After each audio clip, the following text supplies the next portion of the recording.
Part one, exposure risk. So how does this happen? How does indoor dampness and mold ultimately happen?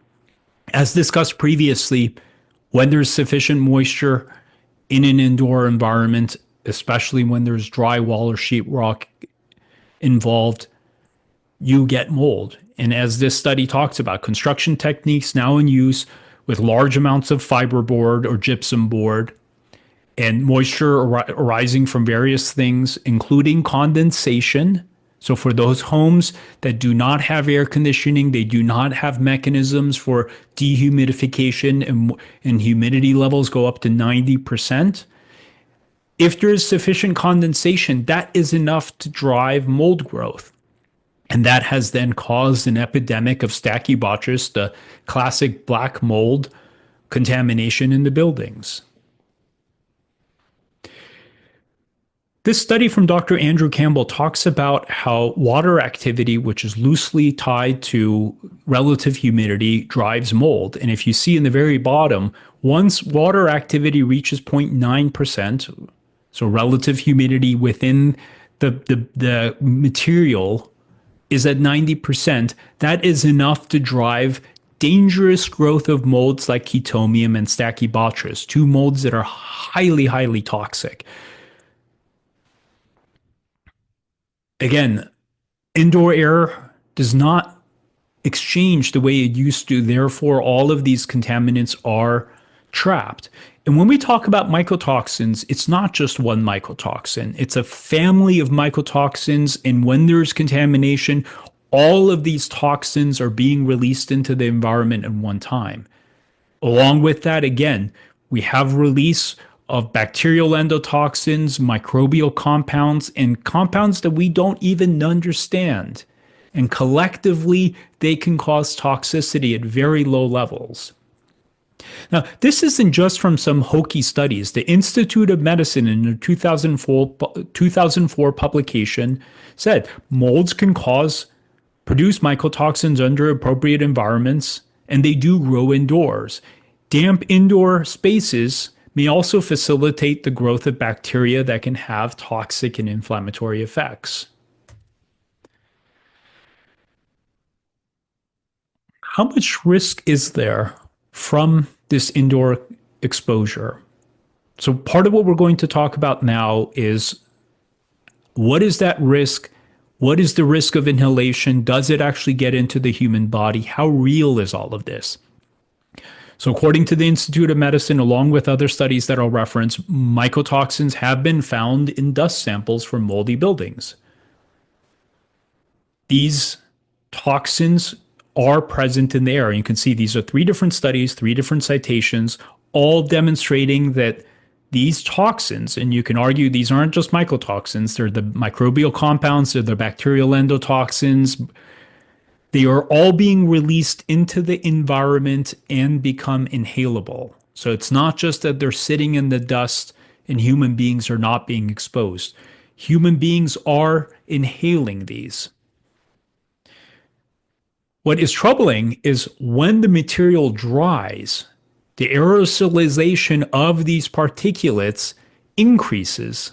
And this happens long after the water source is gone. So especially in California, where, a lot of people say, well, we haven't had a leak because we haven't had rains in 9 months.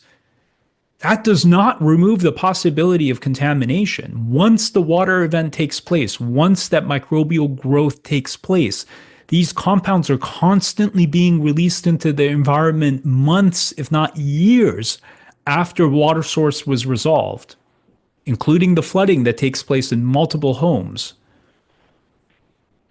This is a beautiful dissertation by Emily Bloom. And in this dissertation, she dedicated her entire dissertation to mold. Part of what she was talking about is, according to conventional studies, if you look at mold spores directly, mold spores are speculated to not be sufficient to cause health adverse events, which actually is true.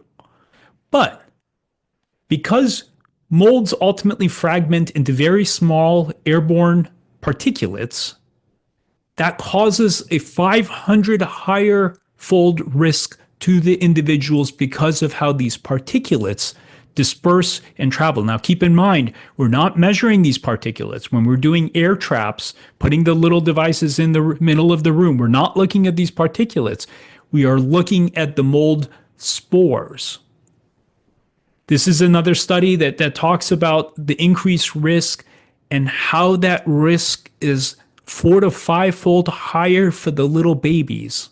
So think of these families who have indoor contamination because of a flooding event, weather event, or some kind of other leak that they do not know. And there's a little baby that is growing in this environment, getting sick. And I've seen this happen over and over and over again. The baby starts having colic. The baby starts having reflux. The baby then develops eczema, then starts having food allergies, and then goes on to develop autism. This is a typical pattern that I've seen in hundreds of children who have had this exposure. Why? Because those little babies are getting exposed at levels that are way higher than the adult human beings. This is a study by Dr. Campbell where he says essentially the same thing as Bloom, that these particulates cause a 300 higher fold increase in exposure versus the spores themselves. These are two studies looking at how these toxins can be inhaled and how inhalation of these toxins caused 20-fold higher risk than when there was intraperitoneal exposure.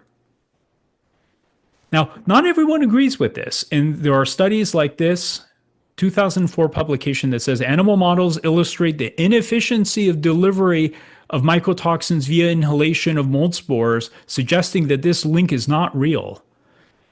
This model further evidences that human mycotoxicity from mycotoxins are implausible following inhalation. Now, what is the problem with this study? So what did they do? They took rats, they exposed them to a single mycotoxin, so not a combination of mycotoxins, not all the microbial compounds, not the bacterial endotoxins, a single mycotoxin, and then they exposed that rat for 10 to a maximum of 120 minutes. And their definition of harm was if that rat developed some kind of pulmonary damage, massive pulmonary inflammation, systemic inflammation, or death. So if within 2 hours the animal did not somehow get significantly harmed from the single mycotoxin that they exposed it to, therefore there cannot be any kind of harm that can come from human beings who spend years breathing these mycotoxins, and then they're harmed. Robbins, in their 2000 paper, criticized this, saying that studies have only looked at it for, they were saying 10 to 75 minutes. And again, they only looked at individual toxins, not complex biotoxin mold spore combinations. This is directly out of the study. The Institute of Medicine goes on to say that except for a few studies on cancer, toxicologic studies of mycotoxins are acute or short-term only. They used high exposure concentrations to look at immediate effects. Chronic studies that are using lower concentrations, and again, not in combination, have not been done. And they go on to say that newborns and young animals are likely much more likely in these animal studies. Now, how does that translate? Like, okay, let's say the inhalation is real. How do we know that these mycotoxins are actually getting into the body? And these are two different studies that looked at if you measure body tissue and fluid, urine, sputum, biopsies, or blood, what they found is that these mycotoxins show up in all of these bodily fluids. And you can see in the bottom, trichothecenes, the type of mycotoxin, was present in the blood of individuals exposed to Stachybotrys in indoor contaminated environments. These are two different studies, both by Brasic, 2005, 2004, also demonstrating that when someone is in an indoor contaminated environment, these toxins can be found in their bloodstream. So for us to say that these exposures are not real is a gross misstatement of what is actually happening to our society. You add to that the fact that mycotoxins are also in our food. And despite some of the regulations that are taking place, the reality is the way we are regulating these mycotoxins in our foods in comparison to Europe is not as good. And then you add to that the climate change that happens where most of these animals are fed grains like corn and soy, and these grains are stored in silos. And with weather events and high humidity, these grains get moldy. So when we feed moldy grains to the animals, guess what happens? Between the milk and the meat and the other animal products that we consume, those mycotoxins are being passed on to us. They're highly prevalent in dairy, corn, various cereals. And when you look at what are the types of foods that most of these low-income families are able to afford to eat, what are the types of foods that these children who cannot always afford breakfast, so they go to school and eat breakfast or lunch, what are they eating? They're eating these foods. So not only do these individuals have a 77% possible risk of having indoor dampness and microbial exposure, these kids and individuals are probably getting more mycotoxin exposure through their diet, which also ends up in the bloodstream, which then further compounds the exposure risk. As a pediatrician, the part that is really troubling to me is that these mycotoxins also pass through the placenta. It also passes through the breast milk. So if you have a mom who is either being exposed via the environment, or they're eating large amounts of these grains or foods, or unfortunately both, and that's when I see the greatest harm, all of this is impacting that little baby. These mycotoxins are going directly to that fetus. And as that fetus is forming their immune system, and that baby then is born into the world, and they're forming their microbiome, right? They're priming their immune system in those first year or two of life. Every time they're nursing, they're getting a dose of mycotoxins. And as I will demonstrate later on, mycotoxins have inherent antimicrobial properties. Mycotoxins have inherent ability to disrupt the gut integrity. They have powerful abilities to disrupt the gut. They have powerful abilities to activate the gut immune response. All of this happening in a little baby as they are growing. This is why this conversation is so important. And we can prevent all of this if we start investing the necessary resources to make this happen.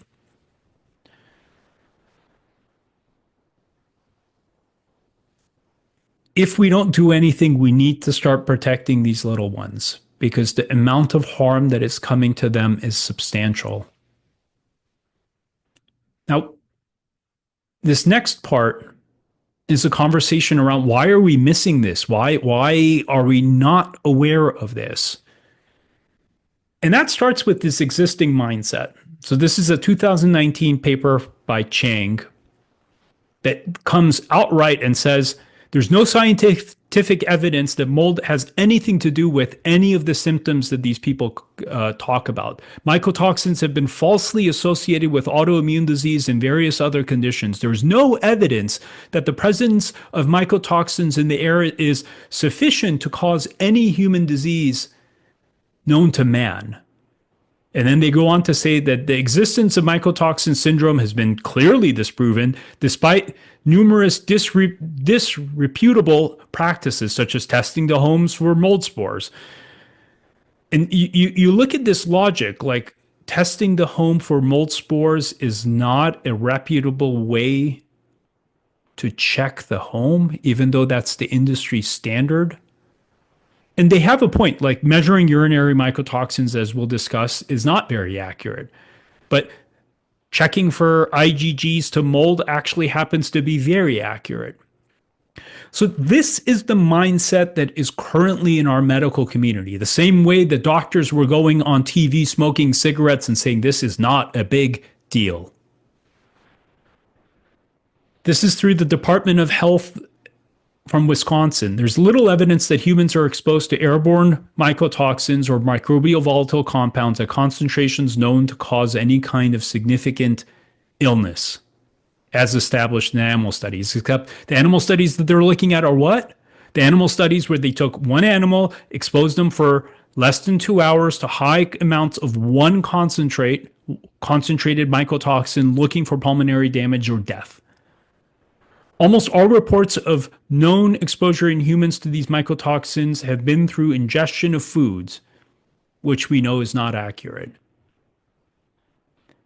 They go on to basically continue to discount the possibility of these causing issues. No cases have unequivocally documented a cause-effect relationship. Less clear is whether any biological relevant exposure to trichothecenes can occur from inhalation. On and on. These kinds of discounting studies and mindsets are out there, but it does not eliminate the possibility of the risk. And again, if we just look at this from a pure standpoint of if we just prevent asthma exacerbation, how much can we help? Forget about everything else. Then we have solid grounds to push forward to help. The CDC references the Institute of Medicine, but then they go on to say that none of these links, such as memory loss, lethargy, have been conclusively proven, which is true. We don't have the scientific data because most of the providers that are seeing these patients, like me, are too busy seeing the patients to actually be publishing on them. There are very few reports of toxigenic molds found in homes can cause these issues, and these case reports are rare. You can argue that they're not rare, and when you look at the pathophysiological mechanisms, the disease risk and concern becomes pretty substantial. This was a study by Bush where they come out right and even say that, first of all, 10% of the population just has antibodies and it's not a big deal. Exposure to mold has not been tied to atopic dermatitis. Exposure to mold has not been tied to urticaria. And ultimately, the only way to look at mold exposure is through skin or blood testing for IgE antibodies. And I want you to pay very close attention to this because it highlights the problem of the mindset that is currently out there. And you can see in the bottom, current studies do not conclusively demonstrate a causal relationship between mold or the manifestation of even allergic rhinitis. Now, what's fascinating is only after the publication of this paper was there the disclosure that multiple authors had a vested interest to disprove this. Two of them were expert witnesses in mold litigation that basically is on the defense, where mold is not a real problem. So just like how we see in other areas of our public health domain and in our medicine, there are people and bodies trying to keep this from ever really surfacing because of whatever vested interests that are out there. Now, what's really interesting is when you look at studies like this, where this was 620 children in Poland, and 414 of them were in a school, the index school being a school that had water intrusion for multiple pipes bursting, roof leaks, perfect setup for mold exposure. What they first found was that of these children, very few of them had any kind of dermatologic skin prick reaction to molds. And then they go on to say, our study confirms our previous observation that skin test reactions to molds are rare. It has been suggested that mold allergy is actually more of an IgG mediated reaction than an IgE mediated reaction. Of course, there are studies that discount that. These are the kinds of things that are not discussed in our public health domain. It's not discussed in physicians. Most physicians will just look at an IgE. Oh, this child doesn't have an IgE reaction to mold, therefore there's no problem. Or even when there is an IgE reaction to the molds, they still discount it and move on. What I have seen in multiple hundreds of children is the prevalence of IgE reactions is less than 5 to 10%. And the sensitivity of the IgG reactions is closer to 80%, which coincides with this study. And I just included this because these were two children who were in a known moldy environment. And you can see one child had 1+ reaction to molds, the other child didn't. Both of them had IgG reactions. Now, many people will say, well, don't all homes have mold? And this is the next part that we want to discuss, how easily it could be missed within the home based on current assessment techniques. Some inspectors will just come and do a visual inspection and use an infrared gun to look for any kind of water intrusion. And basically, I've seen this multiple times. They don't even test. They come and look and say, well, you don't have any kind of moisture, therefore you don't have any kind of mold. Except what we learned from Bloom was that if there's a water event and now that water event is resolved and that environment is dry, if anything, the contamination becomes even worse because now the aerosolization is increasing. Going back to these filtration devices, so this is basically a vacuum device, and this is a little filter paper that is attached to this vacuum device. And this vacuum device basically sucks in air. Usually it's a few feet off the ground. And they take a few samples from the outside, typically from the garden, and then a few samples, sometimes one sample from the inside, and they compare outside to inside to say, well, outside has more mold than inside, therefore you don't have mold. And again, as discussed, mold spores only travel a few inches, and that's when there's severe contamination. You can see sometimes they stop in mere 3 millimeters from where they're being released. So therefore, how would we expect this device to accurately represent the contamination that's in this environment, especially when you have someone who is not highly trained? So you've got an inspector that basically did a weekend course, and literally most inspectors have done a weekend course and now call themselves mold experts. So they don't understand the mechanics of dispersion. They don't understand the details of contamination, and they will just come and do a superficial look through. I don't see any water damage. Oh, your outside of the home has less than the inside, or the inside has less than the outside, therefore there's no mold. And this study talks about how this is a problem. And ultimately, there's variance in how they're detected using the current techniques.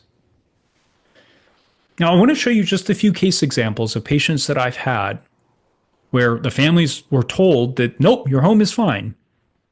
So you can see this is their outdoor control. These samples were all called negative. So the family was told there's no mold. And it's true, the total amount of the outside was more than the inside, therefore there wasn't an issue. But if you look at closely, so the only type of mold that they looked for in this sample that is toxinogenic was Penicillium aspergillus. You can see there was a 3-fold higher count of aspergillus in this bedroom than the outside control, except this inspector did not say there's a problem. This is another family that I had. Outdoor control, 2 indoor samples. So they only took 2 samples from a 2-story home. And again, what they concluded was outside total is more than inside total, therefore there is no mold. This is how simplistic the rationale and reasoning of these inspectors, some of whom are licensed, is in assessing the indoor environment. Look, chaetomium is a very ugly and dangerous toxinogenic mold. Notice no chaetomium, 20 count of chaetomium, except somehow that wasn't of concern. Look at the counts of aspergillus and penicillium. Again, molds that are capable of causing toxins. 3-fold from this sample tenfold from this sample, except normal, normal, not a problem. Another family, actually, right here, another family, two controls taken from the outside, one sample taken from the inside. Comments, no concern. Again, because more total counts, more than the inside, therefore there's no problem. You go look, raw count of aspergillus in comparison to these, raw count of chetomium in comparison to these, or higher. This is how often mold is getting missed via the current ways that these homes are being assessed. And this is even when the home is being assessed. Forget about when the homeowner themselves are looking to see if there's a problem. And this creates part of the problem where the homeowner sometimes suspect that there is an issue. I'm sick. Our house is, we don't feel good. Every time we come in the house, I get migraines. Every time my kid starts acting out, my kid has asthma, but only when we're at home. When we go on vacation, they're fine. But we tested our home. We don't have mold. This is what is going on. Not only are physicians essentially being brainwashed to think there is no problem, this is not real, don't pay attention. The current inspectors and how they're certified and trained to think are missing it all the time.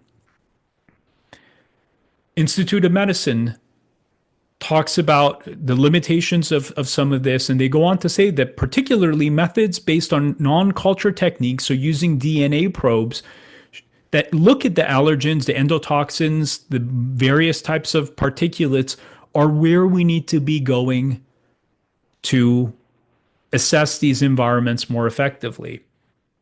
Now, part of the problem is that the current DNA testing that we have, which was developed by the EPA called the ERMI, the Environmental Readiness Relative Moldiness Index, is problematic. It's not a good tool by any means. The beautiful part is that there are highly effective tools that will cost less than $300 that are using these techniques that will be available within the next year for wide scale use, that are scientifically proven to have high rates of sensitivity and specificity that will allow us to better assess these environments. Other things like homes are tested via cavities, except they're basically taking a sample from two studs, which doesn't represent everything that's going on. I've seen brand new air conditioning units that were not properly installed in multi-million-dollar homes be the source of contamination. I have seen custom wine cellars that are in homes that are more expensive than I can even understand. We're talking $5 to $10 million homes be the source of mold. Mold can show up anywhere. It could be from a balcony leak. It could be from windows that are improperly flushed or flashed. It could be from the subfloor. It could be in the attic. It could be anywhere. And it's not always even the home. Around at least 20% of homes, if not more, or 20% of schools, if not more, also have mold. And I've had cases where the home was fine, but there was a cluster of children in the classrooms that were all getting sick. Asthma, ear infections, behavioral issues. One kid is having panic attacks, all because of this exposure that wasn't even in the home. And we're missing all of this. This next section will get into how dampness and indoor contamination contributes to allergies and asthma. As referenced before, this is the current mindset that mold basically doesn't cause any kind of health issue in any population ever. This was a meta-analysis of various studies done by Mendel et al. And they found that when it came to eczema, dampness or mold was associated with an odds ratio of greater than 1 up to 2.9. And when you looked at specific studies, that risk was quite high. This was an interesting study of 1,400 children who were exposed to mold based on questionnaires. And again, not all families know that they have mold. And what they concluded was exposure to indoor mold during the prenatal period can affect the development of atopic dermatitis via immune modulation. And this is the part that's terrifying to me. Indoor mold exposure during this fetal period is associated with development of atopic dermatitis via IgE-mediated allergic inflammation. And again, this is not always entirely clear. And avoidance of mold exposure during this period may prevent the development of atopic dermatitis. Every single case of severe atopic dermatitis that I've had, those kids that are going to multiple doctors, they're literally unable to sleep, which means usually there's one parent that's not going to work because they're constantly taking care of that child. Those kids have been exposed to mold, every single one of those. The results of this present study suggest that exposure to specific microbiome components, these are mold components, rather than the mold itself, particularly during this critical period, has been associated with the development of atopic dermatitis in infancy.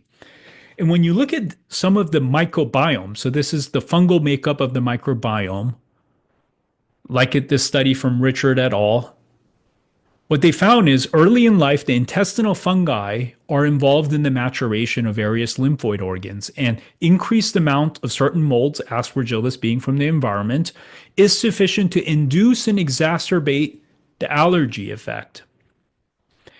And they cite this study of 298 infants with allergies. And what they found was it was not just the bacteria, but actually the fungi that influence this atopic immune priming that ultimately causes the development of allergies. And what I've seen in multiple children, those children that have multiple food allergies, that literally there are more foods that they cannot eat than they can eat. Those kids that are constantly in and out of the emergency department because of anaphylactic reactions, because of accidental exposures. The vast majority of those kids have had indoor dampness exposure driving it because of these mechanisms. This is specifically looking at allergic rhinitis. Same study by Mendel. They found an odds ratio of 0.7 to 3.5% of visible mold being tied to allergic rhinitis. Now, again, this is based on questionnaire.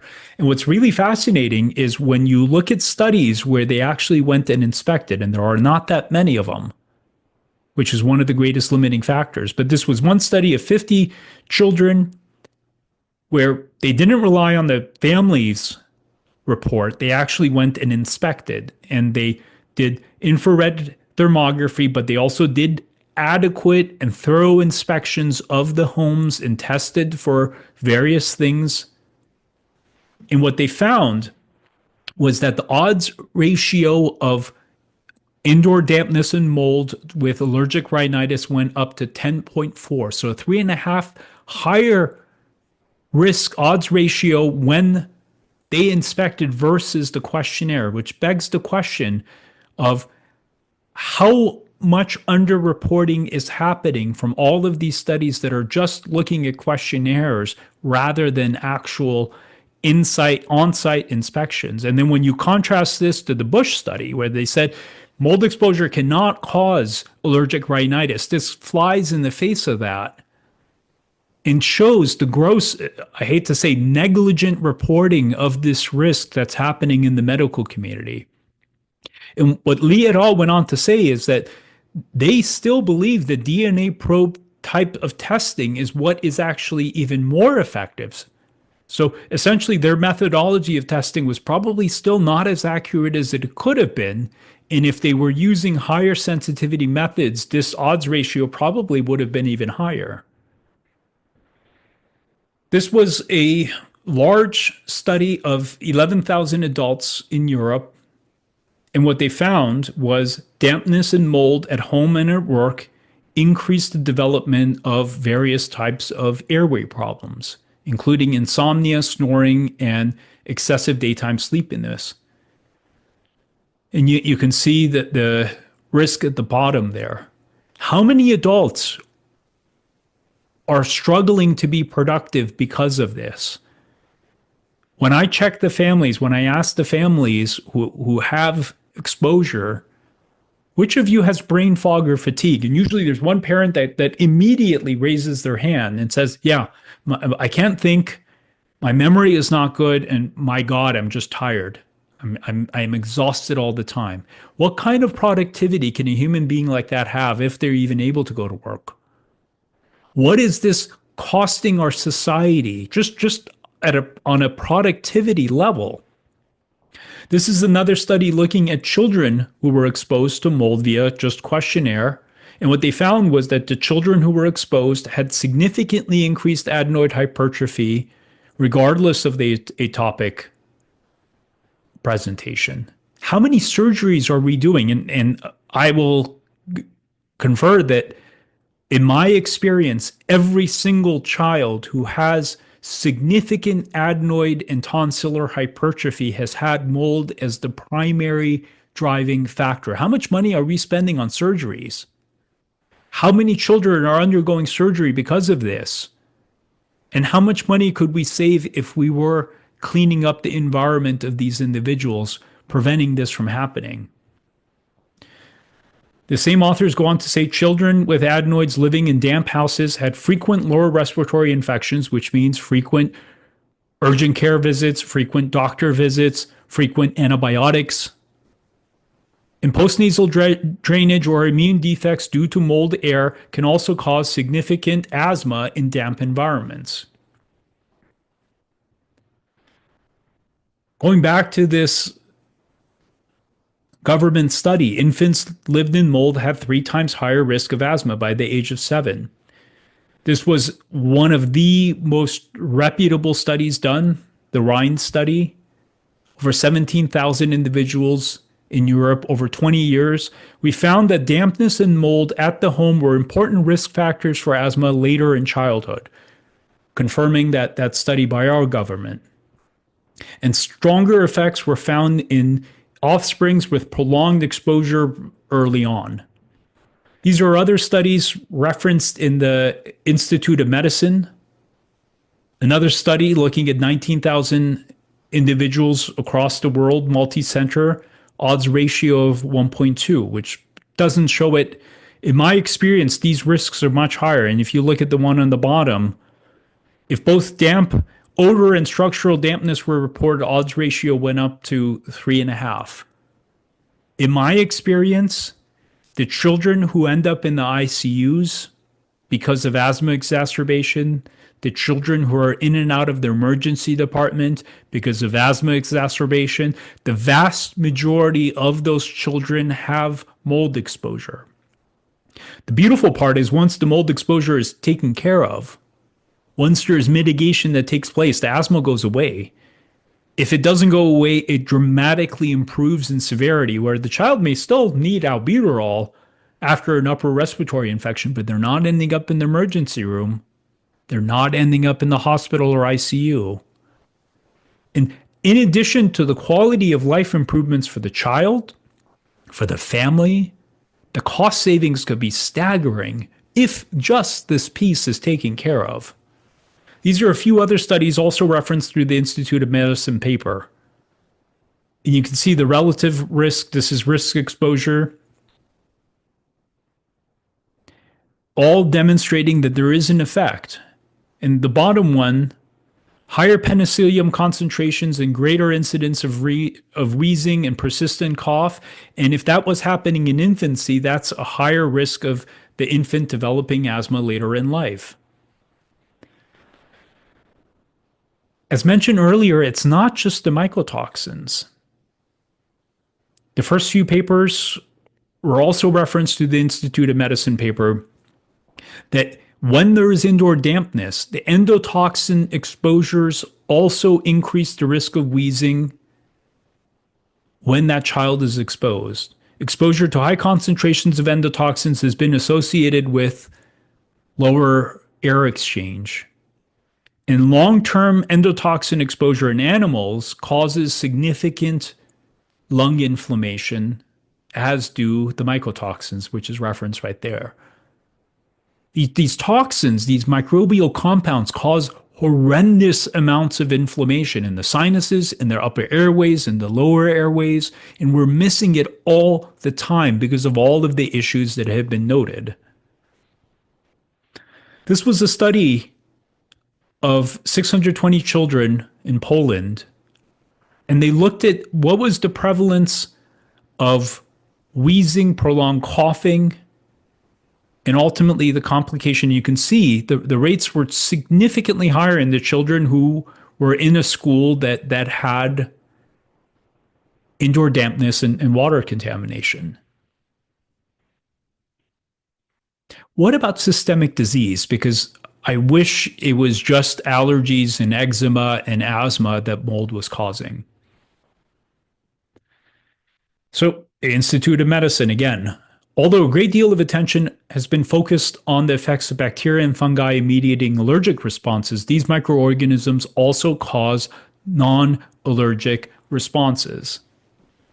They go on to say that in vitro, in vivo studies demonstrate adverse health issues, including immunotoxic, neurologic, we already talked about the respiratory and dermatologic after exposure. And these are the things that we're going to talk about next. This was a 2020 study in Finland. Notice it looks like the European countries are the ones that are paying attention to this way more than we are. 47 students in a water damaged school versus 56 controls. Look at the risk of neurological issues, musculoskeletal pain, headaches, respiratory issues, fatigue, ear infections, all being statistically significant. And all of these are real. If you talk to either patients who've been impacted by mold or physicians that are very well versed in mold, they say, yeah, we see this all the time. This is normal. And it is. This was another study out of Finland where now they took nurses and midwives that were in a hospital that was known to have water damage. And these healthcare professionals were in there for years. And what they found was the results indicate that exposure to dampness is associated with a plethora of extrapulmonary symptoms. And what are these extrapulmonary symptoms? So these are the exposed versus non-exposed. CNS symptoms, peripheral nervous system like peripheral neuropathy, asthma, multiple chemical sensitivities, the people that can't be in any environment because just the smell of a perfume causes them to fall apart. Any chemical exposure causes them to fall apart, all because their immune system is so hyperactivated. Chronic fatigue, weird aches and pains, respiratory issues, cardiac arrhythmias. And you can see these were not subtle differences. And this study from Epting in 2009 essentially reinforces the same thing and highlights migraines, which we know is something that happens when there's exposure, sometimes debilitating migraines. What about the immune system? So this is where the pathophysiology gets, frankly frightening. And if someone takes this literature seriously and really takes the time to study it, the concern over this is high. It's concerning. And part of the reason why I've become fully dedicated to helping these families and really bringing about a public health effort is because the more I look at this literature, the more I study the literature, the more concerning it becomes. Prolonged exposure to mycotoxins, even in subtoxic concentrations, modulates pro-inflammatory cascades. Non-cytotoxic concentrations of mycotoxins can start altering the transcription of NF-kappa beta, a primary immune modulating pro-immune modulating compound. This study is the one that really broke my heart. 2001 study, basically they took pigs that were pregnant and injected them with this mycotoxin that's prevalent in indoor environments. And you can argue that inhalation is sufficient to probably cause the same effect. And what they asked is, what happened to the offspring when the mom was exposed in utero? And what they found was at the end of gestation, there was changes in the mRNA expression in the piglets of all of these pro-inflammatory compounds. And they state at the bottom, and this induced a decrease in the T regulatory cells. And for those of you that are familiar, the T regulatory cells are the cells that essentially modulate and influence the anti-inflammatory effect, right? They regulate the pro-inflammatory response. And this was happening 1 to 3 weeks after birth, including an increase in the pro-inflammatory T cells that were there. These changes are real. The reason why you see certain studies like in autism, where if a mom has exposure in pregnancy, the higher risk of autism happens is because of some of this and other effects that are taking place. These things aren't just in animals. These are happening in human beings, except we're missing it. This was a study where they looked at chick embryos and other animals. And what they found was if you took a chick embryo while it was in the egg and you exposed it to ochratoxin in the bottom, so in pups, but also in chicks, they showed a alteration in their immune response. Now, specifically with the antibodies, and we're going to touch on this in a second. And ochratoxin was described as a modulator of humoral and cellular immunity at multiple different levels. This is from the Institute of Medicine. Now, in this case, they took mice and they exposed them via inhalation to aflatoxin. And they found that there was a suppression of their systemic immune response. But respiratory tract exposure to aflatoxin significantly suppressed the primary antibody response to these red blood cells, and the effect was even greater when the aflatoxin preceded the immunization. So one of the things that we see in some kids who are also very sick is this vaccine allergic response. And in my experience, and I've seen this in 50, 100 kids, those kids who have been exposed to mold do not mount an appropriate immune response to vaccinations. And what is our solution? Well, let's just give the kid another round of vaccines. We don't ask, is there some kind of toxic compound that they're getting exposed to that's causing this abnormality in their immune response? Institute of Medicine, another study from 1985, mycotoxins caused alterations in serum proteins and immunoglobulins and reduced antibody formation and caused all kinds of other things, including delayed cutaneous hypersensitivity. T2 toxin, trichothecenes, reduced complement formation, diminished serum immunoglobulins and antibody production. Again, how does this show up? We see kids that are allergic to vaccines. We don't ask what toxin is causing it, and mold toxin is the number one thing causing it. What I see in these kids who also have adverse reactions to vaccines, in my experience so far, the vast majority of kids who have been reported to have adverse reactions to normal childhood vaccines all had mold exposure. Because it's not just the immune suppression. What we also find is that while mycotoxins are causing an immune suppressive effect, they're also causing a pro-inflammatory effect at the same time. So there's this thing called a NLRP3, and there are multiple inflammasomes. And a simplistic way of looking at it is an inflammasome is an A to Z from genetic expression to immune representation, immune antibody production, A to Z kind of link.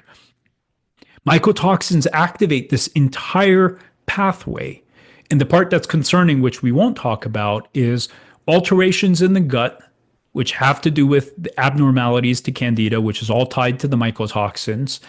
When candida becomes abnormal because of the mycotoxin exposure, candida releases this compound called candida lysin.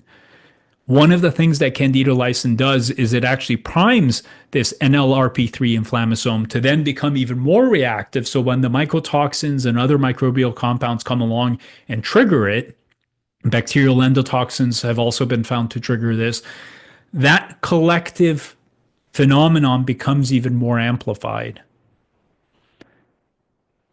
Dawn, the mycotoxin that we refer to, causes a robust induction of pro-inflammatory gene expression. And you can see Dawn is right there, changes in RNA expression, ultimately pro-inflammatory response. The immunosuppressive effect isn't just at the immuno antibody level. There are multiple other cascades that take place. So when we see this odd pattern of autoimmunity with concurrent immune suppression, the one thing that's really capable of driving that is mold. These are a few different things from one study where Stachybotrys was found to produce this cyclosporin-like immunosuppressive compounds that in animals allowed them to essentially do skin grafts and have that survive. Mycophenolic acid, which we use for heart transplants, organ transplants, is derived from penicillium. Cyclosporin, also used for organ transplants or immune suppression, is derived from trichoderma, a type of fungus. And one of the things that we see commonly, or at least I see commonly, is this relative leukopenia. I have children who have been exposed where their absolute neutrophil count is 900, 1100.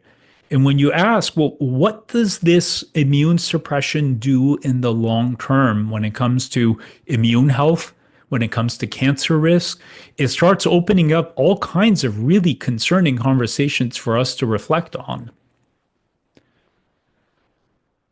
This was another study looking at human monocytes. So in this case, these were cellular models, and they basically took these cells, cultured them, exposed them to aflatoxin, and what they found was that the behavior of these monocytes changed within hours.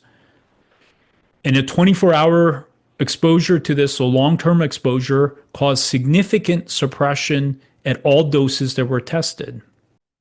How do mycotoxins affect the mitochondria?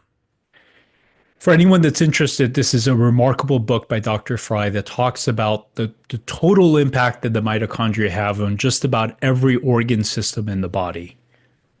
But to really just understand what these mycotoxins and other toxins do to our physiology, these are a few different studies that talk about how essentially these toxins can disrupt the mitochondrial membrane. They can impact the various parts of the electron transport chain. They can lead to cellular death by disrupting mitochondrial function. They can cause proton leaks, induce mitochondrial swelling.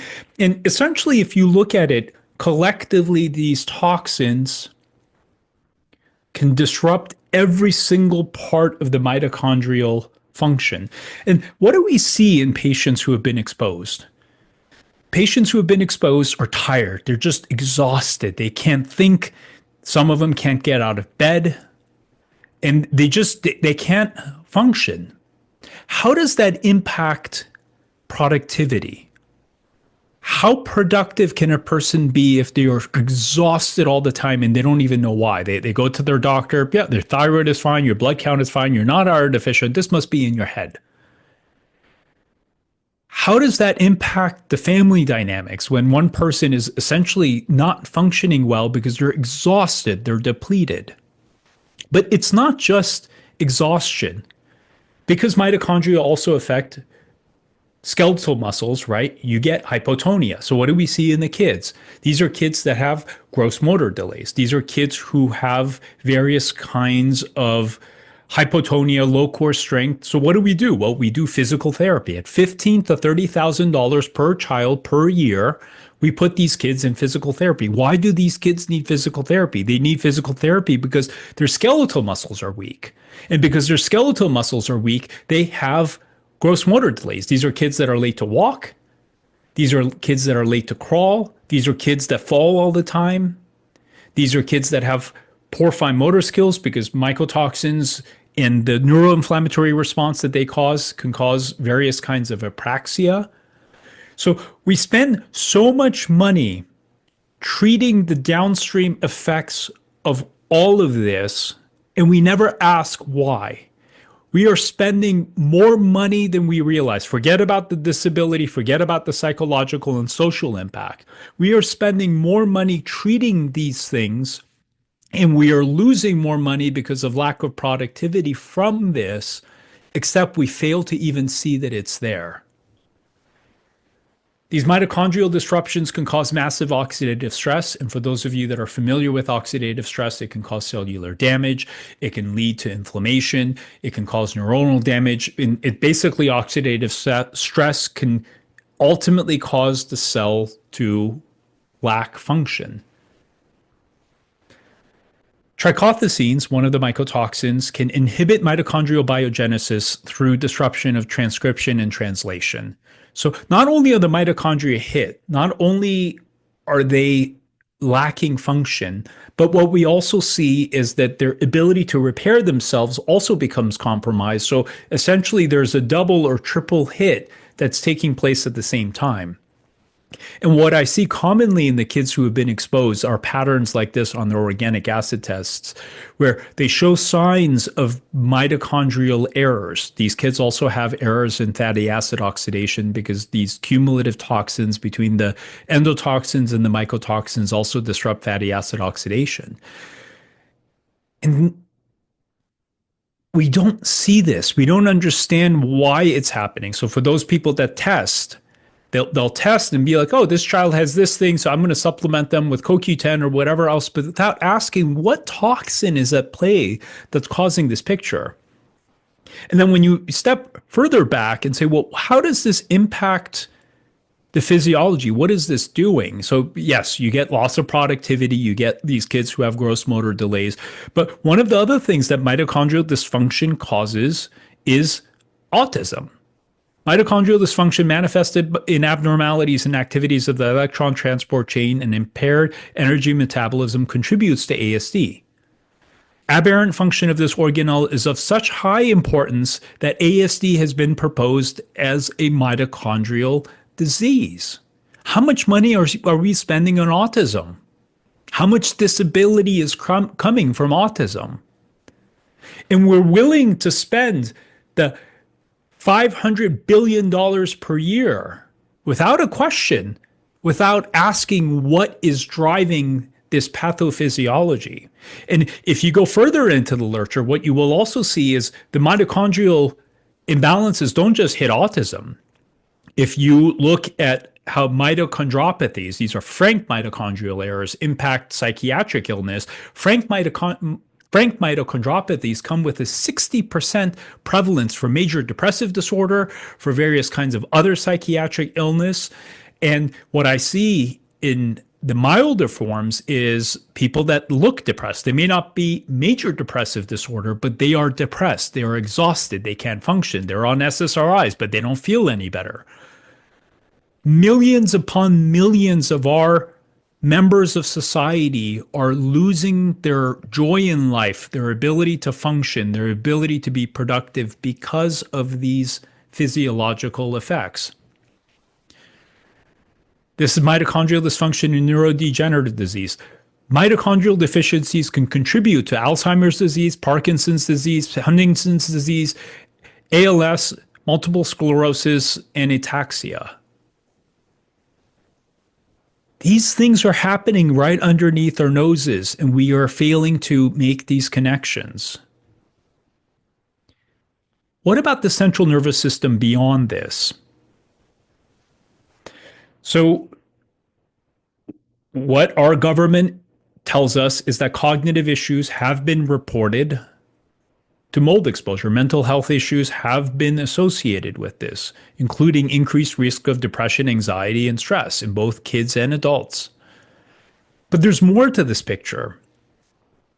First and foremost, we need to start by asking, what do these toxins do to the actual brain tissue? So it's not just the mitochondrial issues, because there's actually something way more sinister than that. So first and foremost, at very low concentrations right there, these toxins can disrupt the blood-brain barrier. So they just open the blood-brain barrier up. So now bacterial endotoxins, which we'll discuss later, other toxins that are floating through the system, all then cause further damage to the brain. And these are two different studies basically saying the same thing, with another one right here. Because of the oxidative stress that these mycotoxins do by disrupting mitochondrial function, one of the things that happens is now you get lipid peroxidation. Where are these lipids? They are concentrated in the nervous system. So why do we see things like neurodegenerative disease? Why do we see things like cognitive problems? Because the sheaths that are surrounding our neurons are being affected. You get protein damage, you get cellular death on top of what's happening to the mitochondria. Ochratoxins can change NMDA receptors. So you get essentially this neuroexcitatory effect. And when you look at some of these kids that are just full of rage, they can't calm down. They're just hyper, hyper, hyper. And it's not just they're hyperactive. They can't sleep. They can't function. These kinds of effects are not abstract. If you talk to enough families whose kids have been exposed, you'll see this happening in real life. Mycotoxins directly can cause apoptosis in neurons. They can disrupt the neuronal cytoskeleton. They can disrupt neuroplasticity. They can create changes in the hippocampus. And these are direct effects. What we're going to talk about in a little bit are all the indirect secondary effects that also come about to further exacerbate this through secondary mechanisms like microglial activation, like the endotoxins, etc. Mycotoxins are a potential environmental risk for neurodegenerative disease. These toxins penetrate the central nervous system via compromised blood-brain barrier, cause oxidative stress and neuroinflammation, which then may cause the amyloid plaque accumulation, which has been then tied to the neurodegenerative disease. Mycotoxins also activate the microglia, and we're going to talk about this in a second, and how that secondarily causes damage and effects. These were mice that were exposed to mold spores. And what they found was, so when they say both spore types, so there were spores that were just the mold spores, and then there were spores that had toxins attached to it. Both mold spore types decreased neurogenesis and caused a striking contextual memory deficit in the young mice, while changing other parts of the nervous system in the older mice. How many kids are being exposed? How many kids are inhaling these toxins, and yet we fail to see that it's happening? How many kids are having these memory deficits because they're having it? I see this all the time where the kids are struggling to learn. They can't learn math. They can't memorize anything. The parents are like, I repeated the same thing to them 15,000 times, except my son or daughter cannot learn the material. These things are happening, and we're happy to pay for the tutors. We're happy to pay for the extended time. We're happy to pay for all the services that these kids need because they can't learn, except they're still struggling to learn. And because of this, these kids ultimately give up on school. These kids ultimately say, you know what, college isn't for me. And some of them drop out. Some of them give up. Some of them end up in jail. And the kids who are being affected the most are the kids who are most vulnerable, who are the lowest income earners of our society, and we're not protecting them. This was a systemic exposure, intraperitoneal exposures to ochratoxin. And what they found was, aside from its toxicity, ochratoxin contributes to neurodegenerative issues. So in this case, they were looking at various neurons and how they were affected. And at the end, our results show that ochratoxin induced adverse effects in the hippocampus of these mice when administered in cumulative doses. And as we know, inhalation causes systemic exposure, causes blood mycotoxin elevations. So this is the part to me that is the most troubling, because what we have discussed so far is just part of the conversation. The neuroglia, specifically the microglia, are one of the most important cells within our brain immunologically. And normally when they are in balance, when they are healthy, they are part of what not only protects the brain, but also manages neuronal circuits. As you can see from 6 different studies, mycotoxins can cause a powerful activation of the neuroglia. And you see in the bottom, bacterial endotoxins, gastrointestinal disruptions, all can exacerbate this effect. And what I see most in the kids who have been really harmed is this microglial activation. And if you talk to experts like Dr. Theoharides, he will say that central mast cell activation and microglial activation is very much tied to these mycotoxins. Now, why is that important? So first and foremost, just to show that it isn't just, well, these are hypothetical. So this is cell lines that were exposed to aflatoxins, and they found that, again, there was the susceptibility to disease and potential for harm. These were mice that were exposed to aspergillus, and what they found was this aspergillus ultimately caused robust and consistent elevation of glial gene expression, pro-inflammatory changes, because there are different types of cells. These cells change from M1 to M2 states, which ultimately changes their state from being a less reactive to a highly reactive pro-inflammatory version of these microglia. So exposure, even just to these molds, can trigger inflammatory responses within the nervous system. And these are all the different genes that were exposed, that changed just through the Aspergillus versicolor, which can happen through the olfactory bulb. These mycotoxins, these were cell cultures, also caused a neuroinflammatory response. And why I'm sharing this is to really highlight that it's not an abstract consideration. This is happening in patients in real time, and there are multiple studies that demonstrate this. Ochratoxin exposure leads to a neuroinflammatory response that then can culminate in neurodegenerative disease. Microglial activation has been detected after ochratoxin exposure. And this is the part that really makes this conversation concerning. Anything that disrupts microglia can lead to psychiatric illness. And you're welcome to do your own search. I encourage you to just type in microglial activation and depression, microglial activation, and I've talked about ADHD. Do your own research. Look to see how concerning this physiological process is. And because microglial activation can impair neurogenesis, synaptogenesis, the wiring of the brain circuits, this can ultimately impact all kinds of cognitive processes. Exaggerated synaptic pruning by the microglia has been proposed to be a key contributing factor and potentially involved in the pathogenesis of schizophrenia.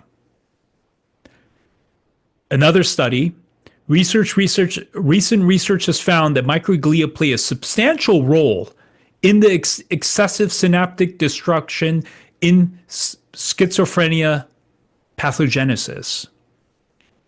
And one of the things that I see in the kids, they don't have schizophrenia, but these kids have all kinds of odd neurological findings when they have the microglial activation. They have intrusive thoughts. They have all kinds of odd things that are resembling schizophrenia, except they have not yet demonstrated schizophrenics. But part of what terrifies me is for these kids that are presenting with this neuroinflammatory response, they're presenting with these findings. What would happen if we didn't do anything about it? What would happen in 10 years if all of this immune activation continued? They continued living in mold. They continued to be bombarded by these toxins. They continued to have the microglial activation. What would happen to these kids? How much disability is our society suffering from because of this, and we're missing it? Neuroinflammation and oxidative stress play an important role in the pathogenesis of Parkinson's. Microglia are activated, and they are involved in the progressive degeneration and loss of the dopamine neurons. Multiple sclerosis is an autoimmune disease of the central nervous system. Microglia are the resident immune cells and play an important role in the process of demyelination and remyelination in MS. Microglia can mediate the synaptic loss by engulfing the synapses that then cause potentially Alzheimer's. And obviously, these neurodegenerative diseases are more complex than just one or two things. And there is no one thing that causes all disease for everyone, obviously. But how much is this singular mechanism ultimately contributing to the total disease burden that's costing us billions of dollars and limiting so many lives, robbing so many people of their lives? Microglia have been shown to play a crucial role in the genesis and course of depression. Microglial-derived neuroinflammation highly linked to depression in patients.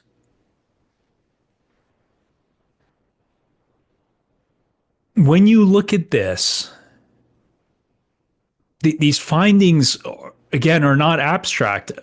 Talking from personal experience who had microglial activation, as I took care of my microglial activation, as I took care of my neuroinflammation, it's like the world opened up for me. I became a different person. I experienced the world differently. Like these conversations for me are not abstract. I've seen them in hundreds of patients, and some of this I've experienced in myself.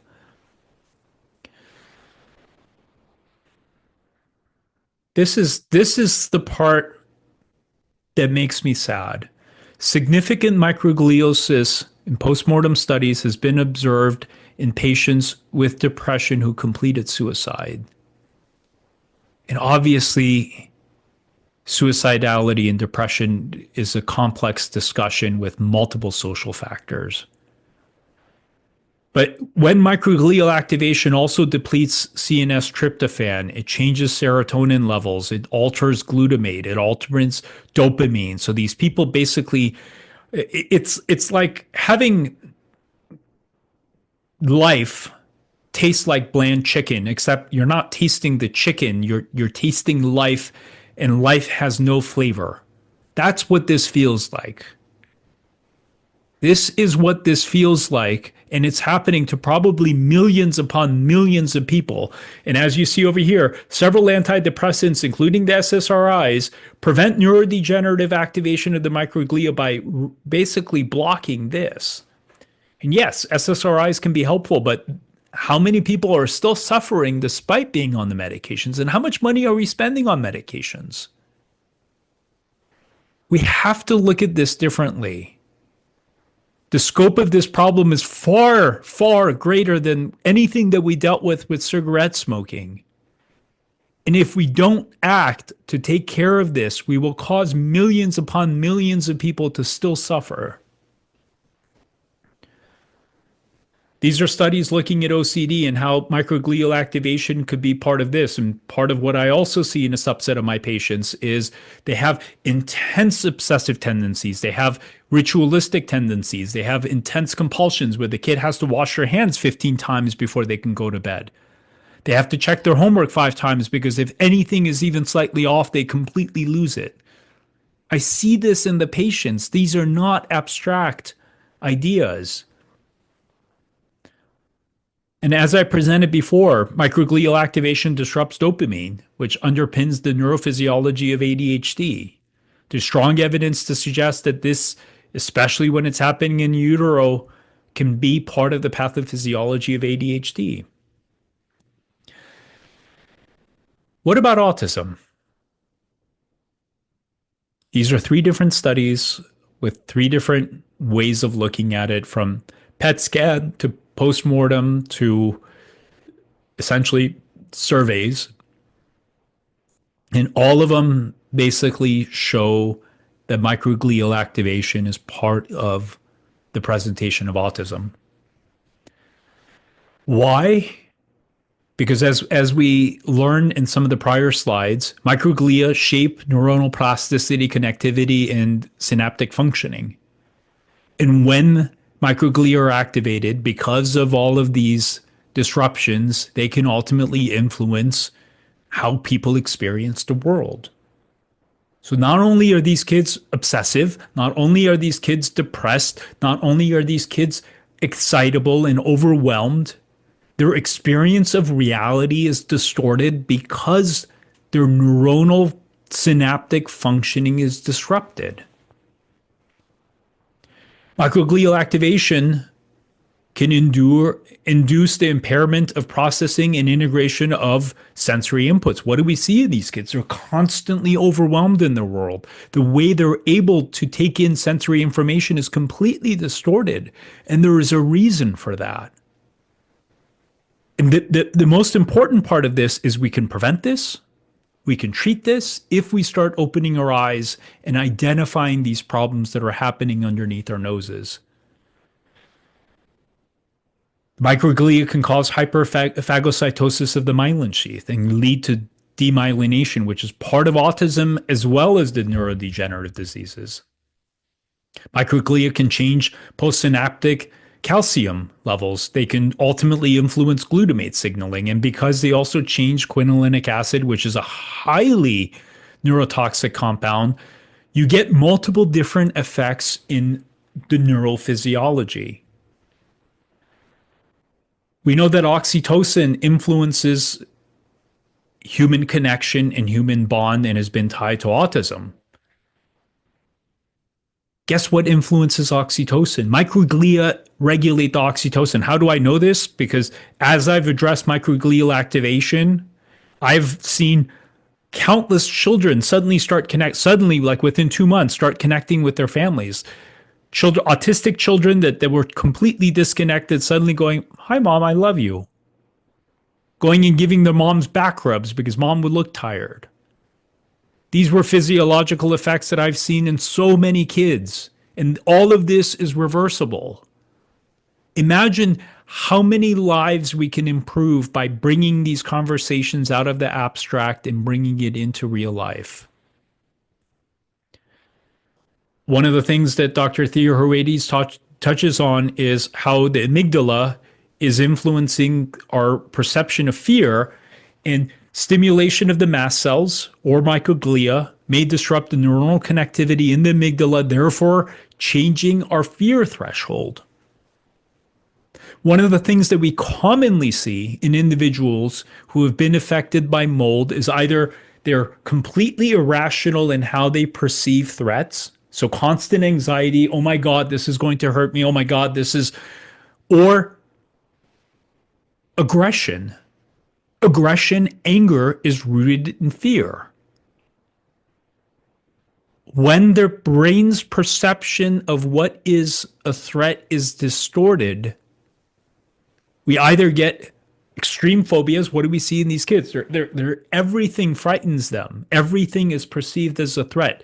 And some of these kids then act out in aggression. They act out in anger, but it also happens in adults. And I've seen multiple patients, multiple parents experience this.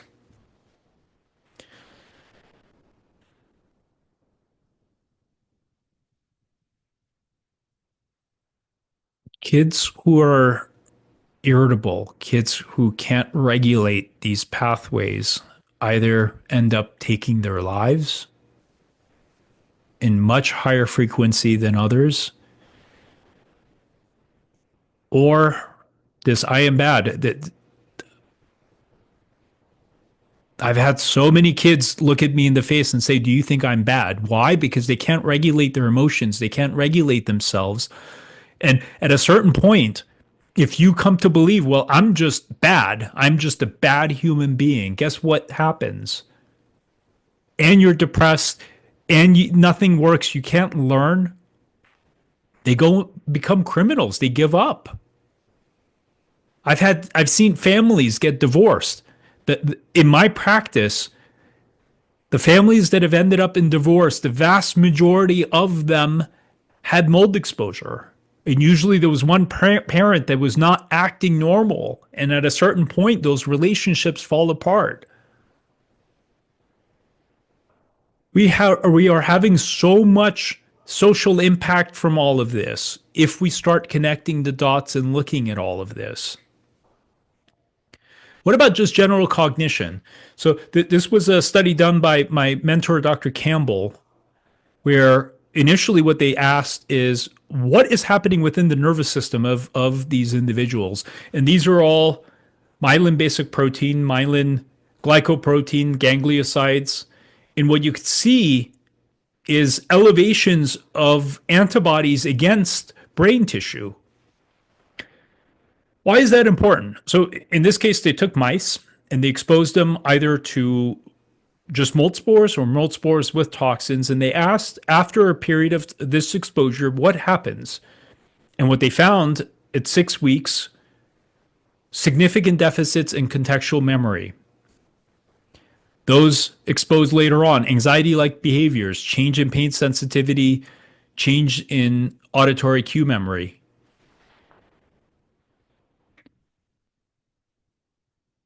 Human studies, persistent home dampness in a child's bedroom during early life is associated with significant decrease in cognitive scores. And this was a study referenced earlier, 10-point IQ decrease for children who were exposed for 2 years within a home. How many kids, especially the low-income children, are being robbed of their ability to learn and succeed in life because of this?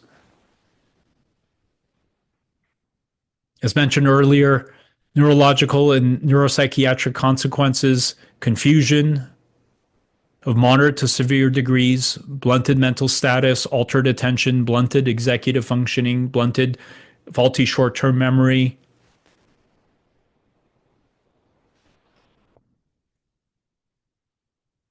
These things are happening in real life.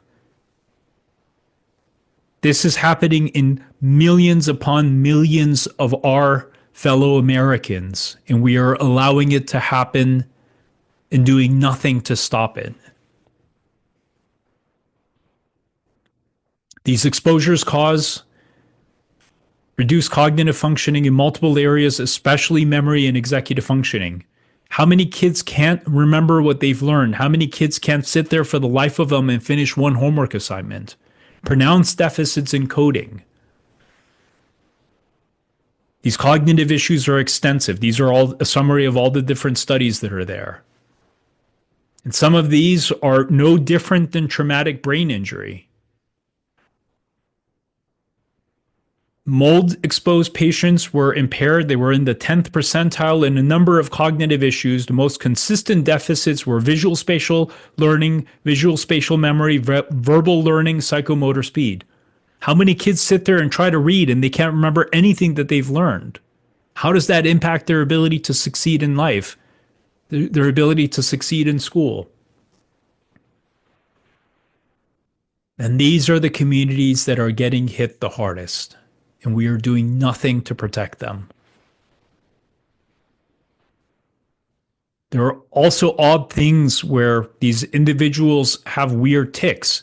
Every single child that I've seen in my practice, not to say it's all that there is, all the children who have motor tics, the vast majority are from mold exposure. What about the gut? This conversation is also important because there's two parts that this brings into light. Why is there this sudden increased risk or rise? Because yes, building standards have changed. Yes, we have created insulate homes that don't breathe. But there's another part of this conversation, and this is where the gut comes in. Why would mold exposure or indoor dampness cause toxicity years later? Because if you look at the studies, what you find is that most mycotoxins in vivo, in mammals, only have a half-life of a few hours. They don't sit there, cause damage forever.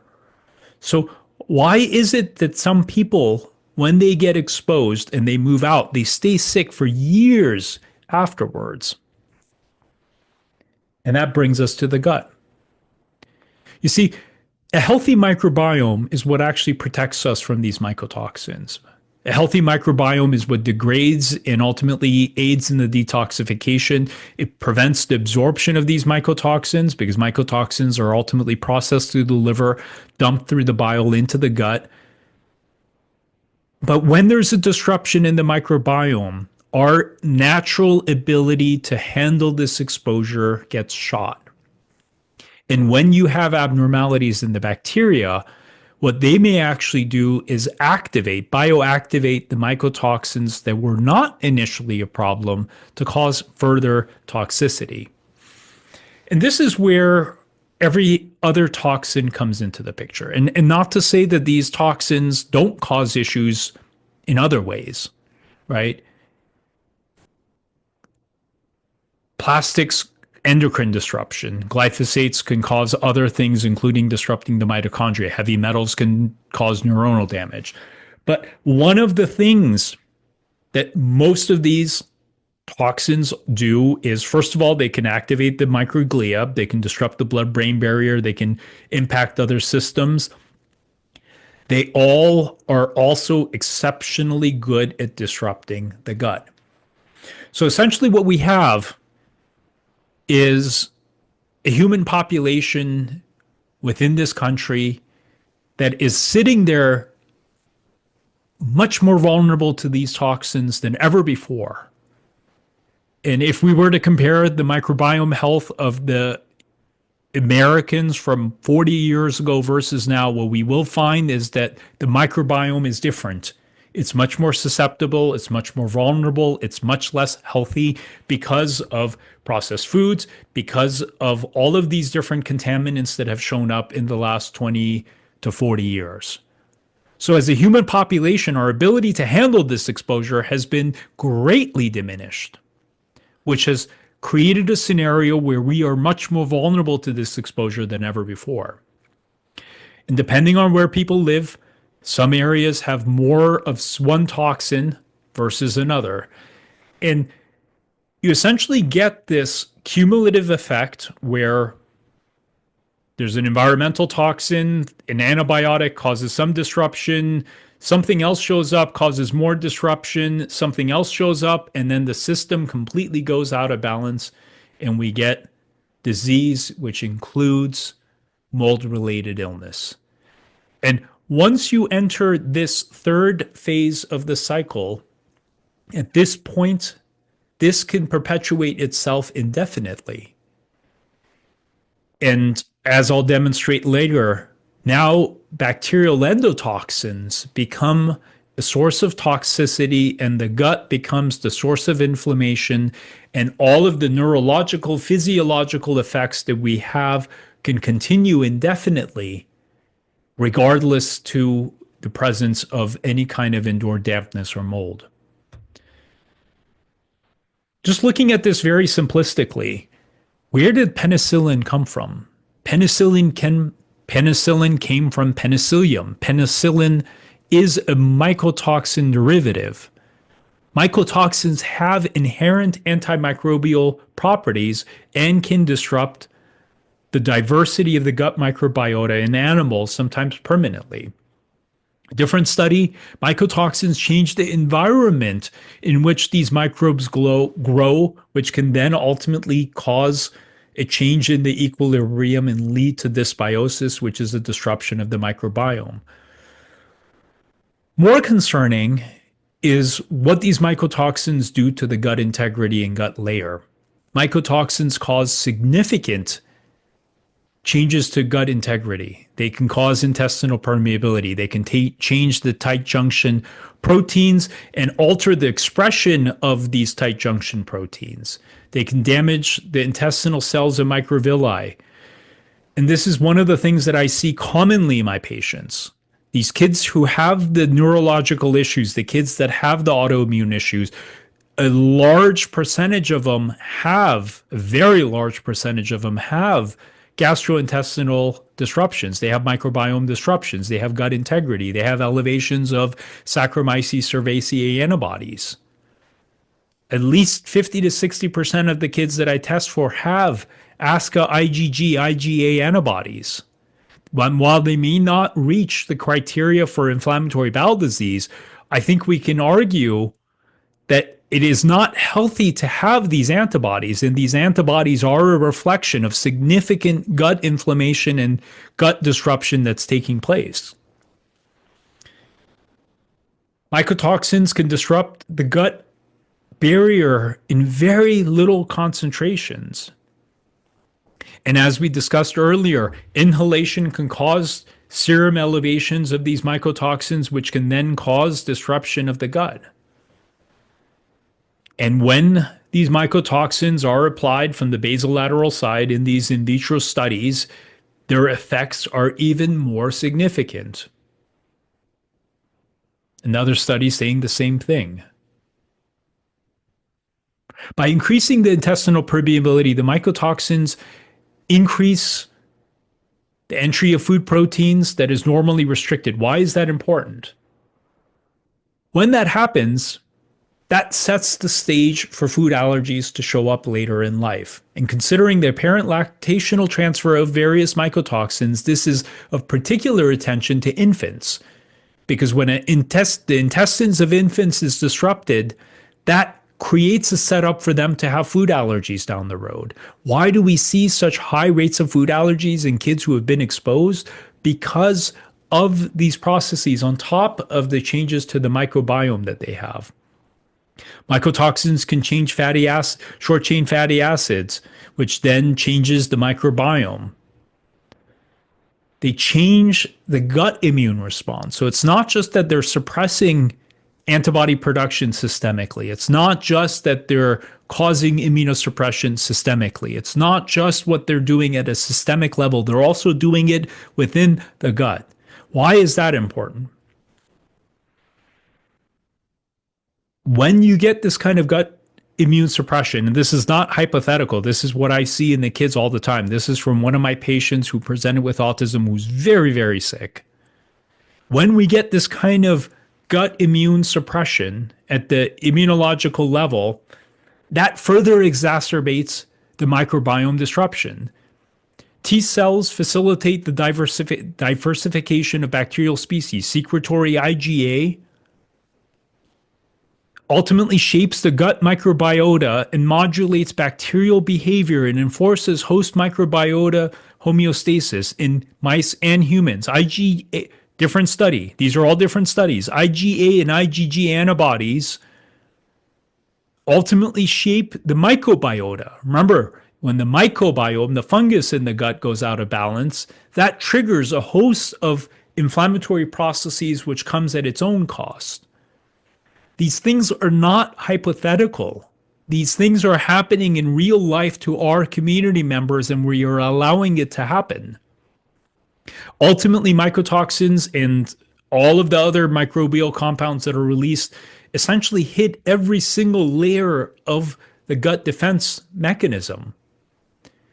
And that then causes also the leakage and translocation of the pathogens, which can be part of the onset of inflammatory bowel disease. And why I think I'm seeing these elevations of the ASCA IgG IgA is because of this.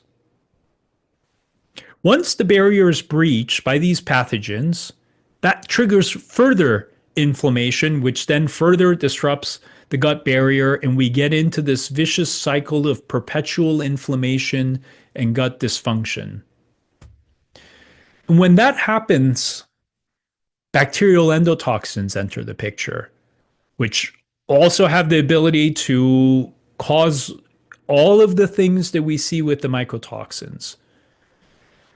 A change in the microbiota secondary to ochratoxin exposure increases blood lipopolysaccharides in the absence of any infection, leading to chronic inflammation and ultimately chronic inflammatory disease. This is an article that I would highly recommend anyone reading to really understand the full sheer scope of this. Uncontrolled inflammation, so ochratoxins and mycotoxins and these environmental toxins aside, just gut inflammation causes chronic immunological activation, which ultimately causes exposure to these microbial signals. What are these microbial signals? Microbial signals are these lipopolysaccharides, which are these glycolipids that are found on the gram negatives that are commensals in our gut. And when you have disruptions of the microbiome, gut dysbiosis, that increases the toxicity of these toxins and ultimately allows the translocation into circulation.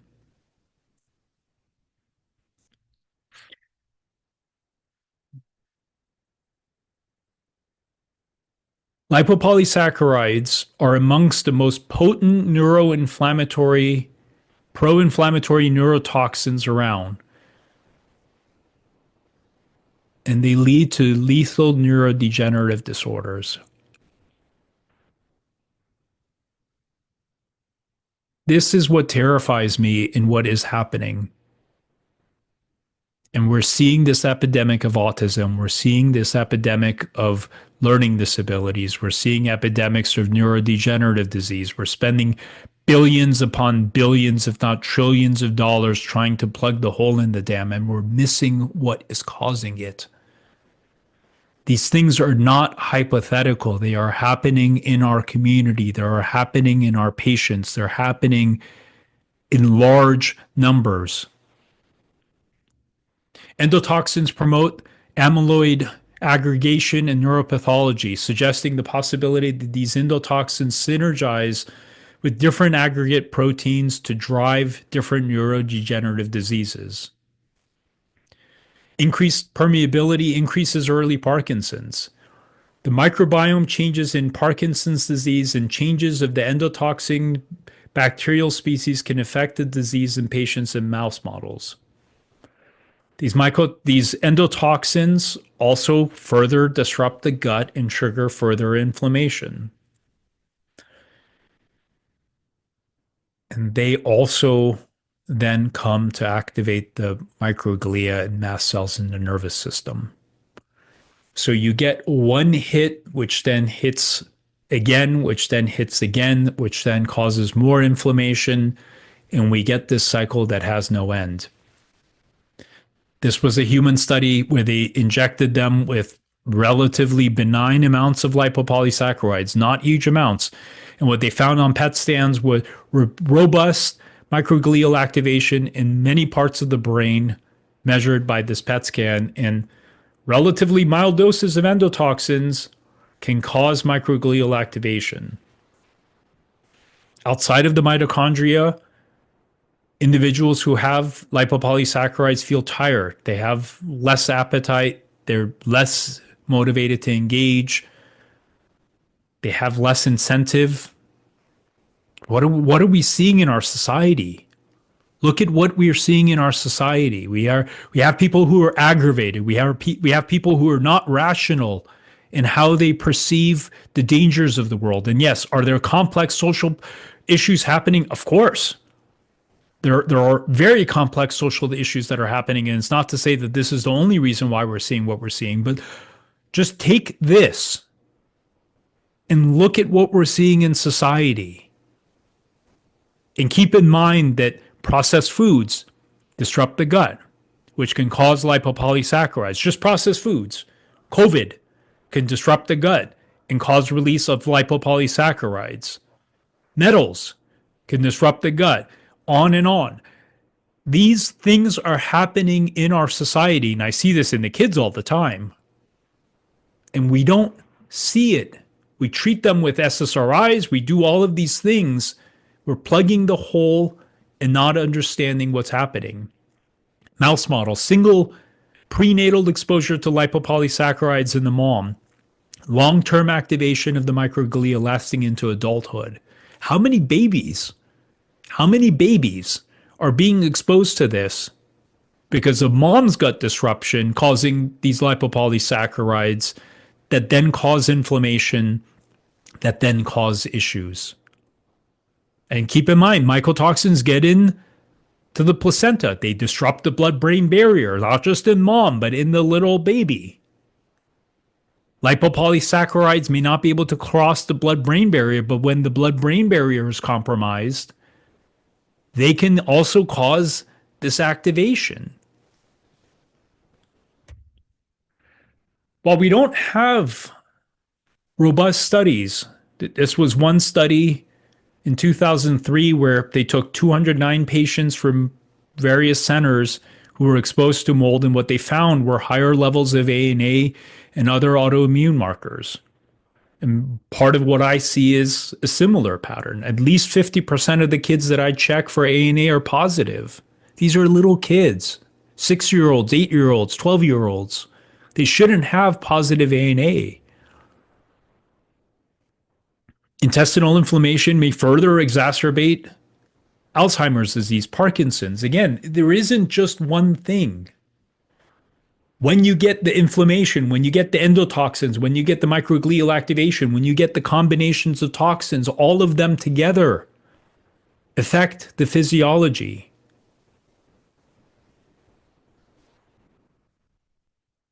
And this can also exacerbate diabetes by changing the gut-liver axis. It may trigger autoimmune pathogenesis, including rheumatoid arthritis, type 1 diabetes, lupus, etc. What other health risks may be at play? Mycotoxins disrupt cerebral folate transport. It may exacerbate all kinds of effects from cerebral folate deficiency. One of the things that I commonly see is iron deficiency, and how I've found these studies is by looking at my patients and saying, what is going on? 20% of the kids that I see have moderate to significant iron deficiency anemia. Over 50% of them have zinc deficiencies. Vitamin D deficiency is so common that I've stopped checking because all the kids were vitamin D deficient. These things are happening, and they're happening at a prevalence and frequency that we can't even begin to comprehend, but we're not looking for this. One of the things that I found was severe cavities where these kids had 5, 10 cavities, 8-year-olds needing root canals. And as I started asking what is going on, inadequate supply of calcium because of malabsorption, because of the gastrointestinal tract, can contribute to enamel hypoplasia. And this was a discussion on celiac disease, but a similar process happens in kids who have mold. These are things that we say, well, some kids just get cavities. Kids shouldn't have 5 or 10 cavities. Kids shouldn't need root canals. And if you talk to enough dentists, they will tell you, yeah, there are some kids whose teeth just fall apart and we don't know why.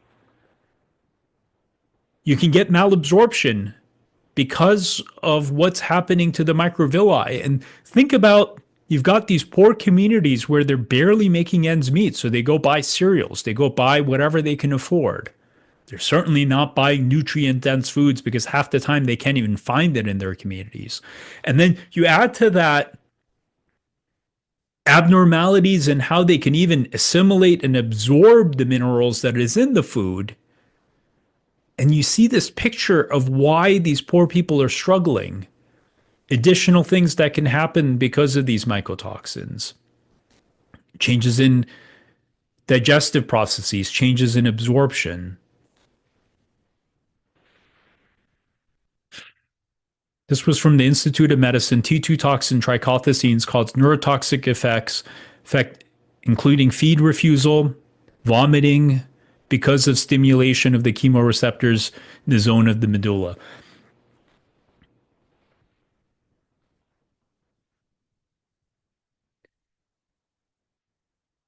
I've had multiple patients who presented with anorexia, and that anorexia was actually because of these toxins. Mycotoxins alter the brain chemistry in all regions that can affect the secretion of anorexic or anorexigenic or orexigenic hormones. Through increasing gene expression of anorexia-inducing pro-inflammatory cytokines, trichothecenes exacerbate the condition of anorexia. These things are happening, and these poor people are ending up in the hospital. Some of them are affected, and yes, social factors impact it. But why is it that not all kids that are on social media become anorexic? Why is it that not all kids who are teased or bullied become anorexic? These are things that we don't ask. A class of mycotoxins with estrogenic activity, mycoestrogens, is produced by Fusarium, a type of mold. Zearalenone can bind to estrogen receptors because they resemble estradiol. And because of this, zearalenone has been shown to cause alterations in the reproductive tract of various animals because of this. Zearalenone has been observed to possess tumor-promoting activity in human similar to estrogen. And it has been suspected to be the causative agent of some epidemics of precocious puberty. In the 10 or 20 kids that I've seen with precocious puberty and gynecomastia, every single one of those kids had mold exposure. Every single one of them had mold exposure. These mycoestrogens are highly, highly estrogenic. Those poor moms or poor women with severe PCOS, with severe dysmenorrhea, the ones that are debilitated, some of them need hysterectomies. One of the reasons why they may need a hysterectomy or something that aggressive is because of this. And when you add the combination of different compounds, so it's not just the zearalenone, right? We know that most people are affected by multiple things, right? This BPA has estrogenic properties. These biphenyl compounds and dioxins have estrogenic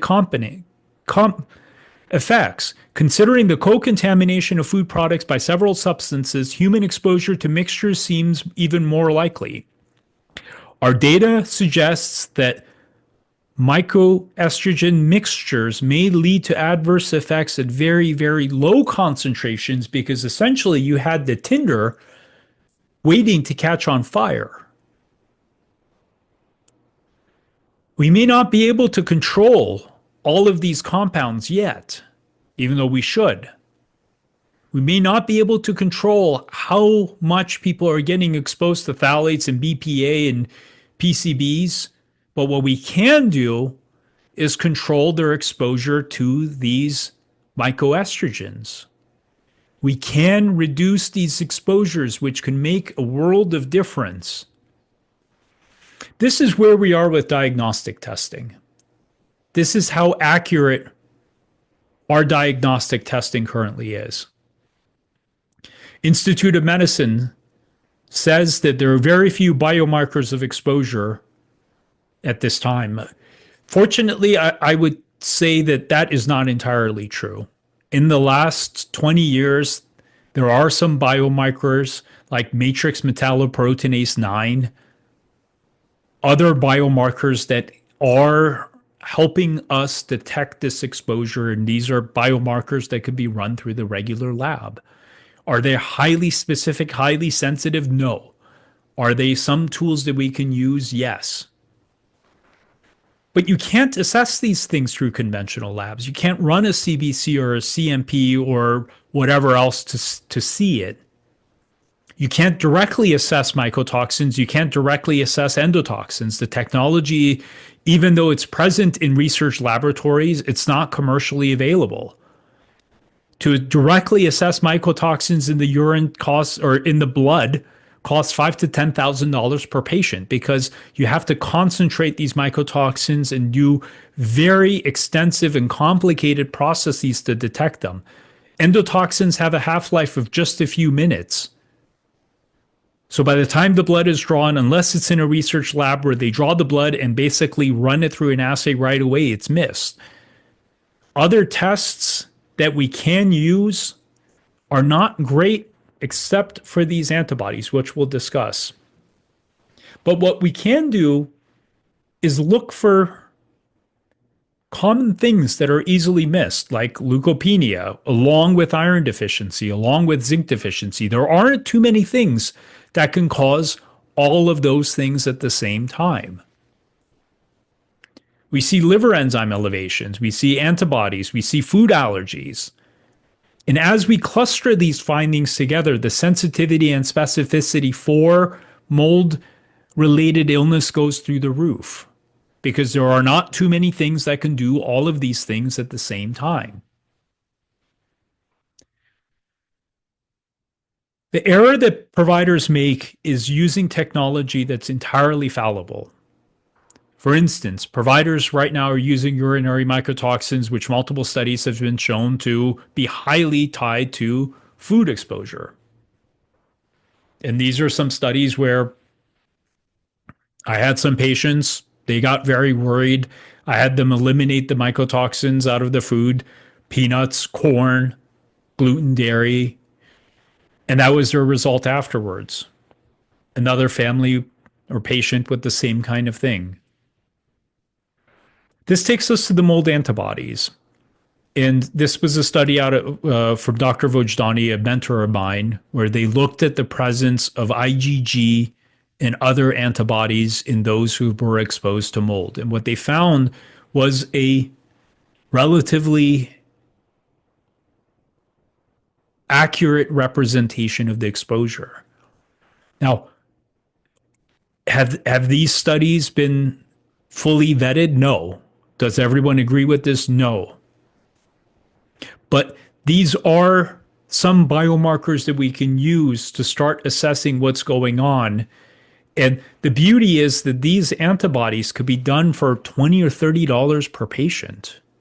If we just selectively test a few antibodies, it does not need to cost a large amount of money.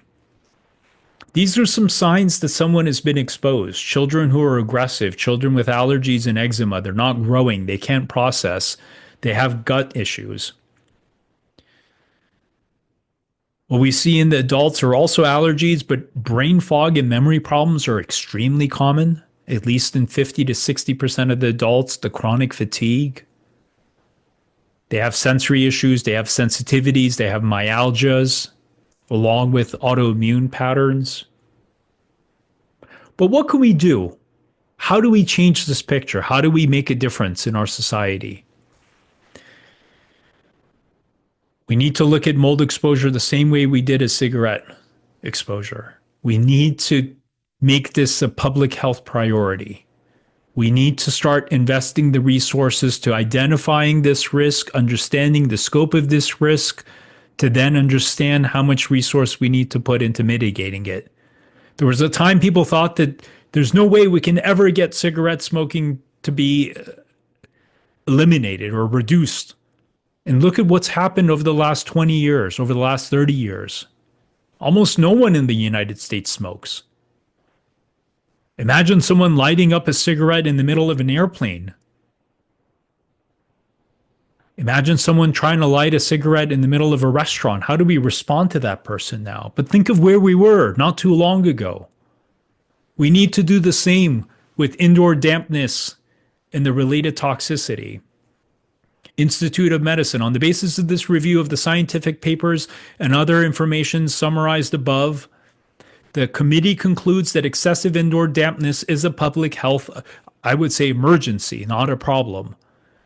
Appropriate public health goals should be to prevent or reduce this exposure and all of the undesirable effects, especially in the vulnerable populations. Our healthcare costs are about to hit almost $5 trillion per year. And of these costs, the top 5% of those who are the most sick are costing half of this. How much of this is tied to the exposure? We don't know. Is it all of it? Of course not. Even 5%? 5% of $5 trillion is a very sizable amount. 10%? We don't know. But we haven't even bothered to look. We haven't invested the energy to look. And I hope that with all of the information that I have presented, this creates the motivation for us to at least start looking. We need to change our society's diet. We need to improve the food supply. We need to change the behaviors around what people eat. The reality is that's not going to happen overnight. I wish we could wave a magic wand and make all environmental toxins that may have some kind of toxinogenic effect disappear. Given the lobbying and various political interests, that's probably not going to happen anytime soon. What we can do is change the air that people breathe within their homes. And if we ever get to a place where we are proactive, we can prevent all of the downstream effects that come from this. There are hundreds upon hundreds, if not thousands, of physicians that are learning how to treat these patients, and the changes that they're producing are incredible. Autoimmune diseases, gone. Debilitating chronic fatigue and migraines, gone. I see in my own practice children with autistic features, aggression, learning disabilities completely turn around. And forget about the financial cost. Think about the quality of life that these people get to enjoy for the rest of their lives. With that, these are the recommendations that the Institute of Medicine is making, including creating incentives to make indoor healthy environments, creating financial assistance for remediation when needed, disseminating guidelines to prevent these problems from happening, initiating public research, public health-oriented research to start understanding what's going on, educating health professionals and others to start opening their eyes to what's going on, and bringing together stakeholders, because we can't just put this on landlords. We can't just put this on the owners of the buildings, because that is one quick way to shut this conversation down. But when we look at how much we at the state level, at the federal level are spending treating all of the downstream effects, I think you can make a very strong argument that if we took a fraction of that money to help empower landlords, to help empower homeowners, to create healthier environments, the return on investment would be tremendous. And we don't need to do anything crazy. We don't need to do anything that's outlandish. All we need to do is start asking for inspectors to become certified so they at least meet the minimum standards that are out there for inspection, for remediation. Instead of having a little checkbox when someone sells their home, like, do you have mold? No, I don't have mold. They could be lying. They could have had a inaccurate inspection. By doing simple things that are already part of the law, that are already codes that are there, by encouraging people to meet the standards that are already there, we can make a world of difference. We can start by doing small pilot studies, looking at very high risk, high utilizing individuals, the severe asthmatics that are in and out of the ICU, that are in and out of the emergency department, the children with aggressive autism, the children with conduct disorders that are in the emergency department, that are causing major problems in school, the people who are disabled, who can't function, they're also ending up in the hospital. If we just start by looking at these populations, and if nothing else, just looking at the prevalence, doing a home inspection, what is this quality of their home? How many of these people are living in moldy environments? By just doing these simple things, there's so much information we can gather to then help us understand the next steps. And again, like, the data is there. These children are ending up in the hospital more frequently. These children are or ending up in the emergency department more frequently. They are getting treatments more than necessary. And this is the study that I presented early on with the prevalence of the indoor dampness in these low income populations. But what's interesting, the other part of the study is they basically had a high intervention group where they invested the resources to help these people mitigate their exposure versus the low intervention group.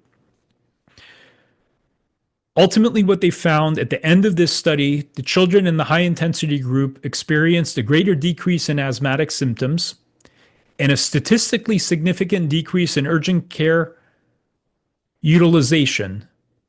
And this translated into a $6,000 to $8,000 savings in urgent care costs over a 2-month period versus the other group. How much money are we just throwing at trying to treat the problem, but at the symptomatic level? How much money and how many lives could we save if we treated this at the root cause level?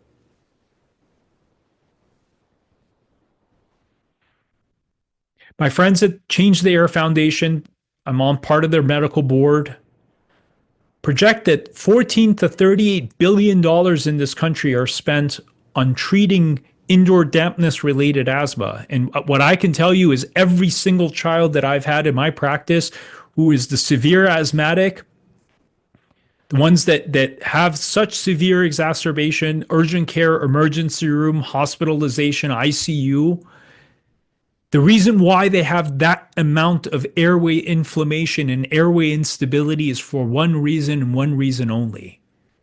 And that's indoor dampness and all of the microbial contents or compounds that they're exposed to. How much of this money, if it went to helping homes be healthier, could better the lives of people? How many homes, how many Floridians, how many Americans could we help have healthier and better lives, more productive lives, better futures, if we just look at this problem differently?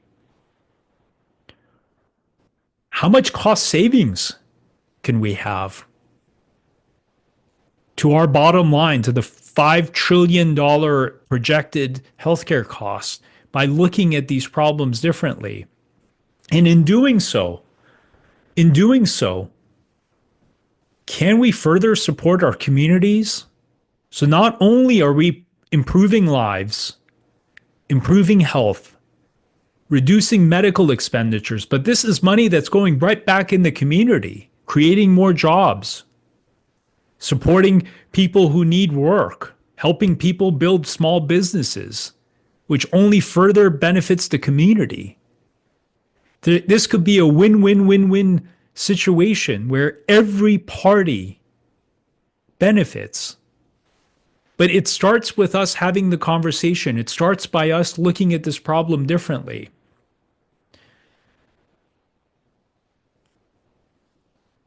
"45% of US homes at least have one health risk." Now, this goes beyond mold. This means 45 American homes have a problem with broken heating, plumbing fixtures, hole in the walls, roach and rodent infestation, faltering plastic, plaster, etc. There's so much we can do. Change the Air Foundation has a policy brief specifically meant to help guide some of these conversations. And if nothing else, just going with the Institute of Medicine and the hard work that they put into this beautiful guidelines. The data is out there. The information is out there. We have simply chosen to ignore it. And it's time we bring this data into action. How much of this money could we save? Just in California, $13 billion per year is spent on special education. How many of those kids could we save? How many of these kids could be given the capacity? And I've had multiple kids that were in special education, and 2 years later, they're in normal classrooms. Like, these are not hypothetical things. I'm happy to connect you with these patients. These patients I've seen in real life transform. And simple things like $40, $60 billion dollars in lost productivity because these kids are in and out of the dentist. There's so much savings and improvement that could be had. So many other diseases that we may be able to impact that we don't even understand what is driving it. And if we look at this at a national level and we invest the resources, we invest the time, we can make such a world of difference for all of the people that are impacted. But we have to start with a change in mindset to say that we need to make this a public health priority. And that starts with you. That starts with you saying, you know what, we need to take action and we need to take action now to protect especially those who are most vulnerable, those who are being robbed of their future, those who can't work because they're disabled, those who can't function because their brains are not working, their nervous system is faltering. We can change this, but it starts with us realizing that this needs to be changed. And with that, I thank you for taking the time to watch this presentation and to take in this information. This is Pejman Katiraei.